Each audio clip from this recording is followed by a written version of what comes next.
Hello, welcome to today's immigration tidbit. Well, first of all, adjustment of status is much more than just a form. Unfortunately, what happens is a lot of people believe that all they do is file a form and magically the green card comes in the mail. They don't realize that the form is like the cover of a book and that all the evidence required to support the adjustment is inside the book. Okay? So, an adjustment is not just a form. You can't lull yourself into thinking that you know what form it is and therefore you're home free. Because even if you know the form, there's, 500 questions on there. And any one of those questions that you answer incorrectly could land a denial or could land you in removal, depending on what it is that you might answer. So, I get this quite often where, people say, well, I do know the forms, but I just want to make sure the forms are right, before I send it in.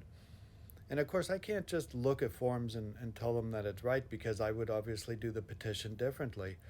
The way that my firm does it is the attorney cover letter, declarations, affidavits, supporting evidence, all kinds of stuff. It's not just the forms. Immigration officials are not there to help you. Okay, they are there to adjudicate cases. They look, they see what the issues are. If there are issues that they believe need a second look, they might send what's called an RFE, or request for evidence, or they might just deny. There's cases where people go to an interview and end up being put in handcuffs and taken away to detention.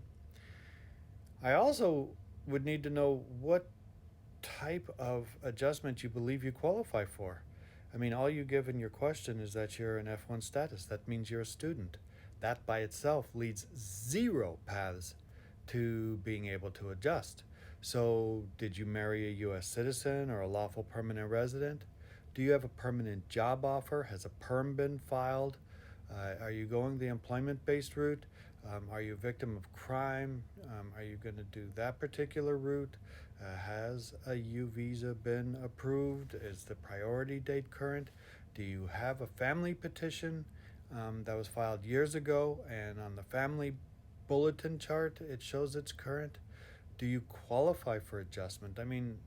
Just hopefully I'm conveying to you that knowing a form, which by the way is the I-485, and being able to properly file an adjustment that gets approved are two worlds apart of difference. Okay? Since you're here on F1, hopefully you're getting a degree, making your life better, and so forth. So you don't want to incorrectly or improperly file something that will either get you in trouble or will get denied. Okay? And then a lot of times people say, well, I want to expedite a family-based petition. Well, I go, there is no expedite, but if it's done properly, it'll get done a lot faster. Sometimes you don't know for 6 months you didn't do something right.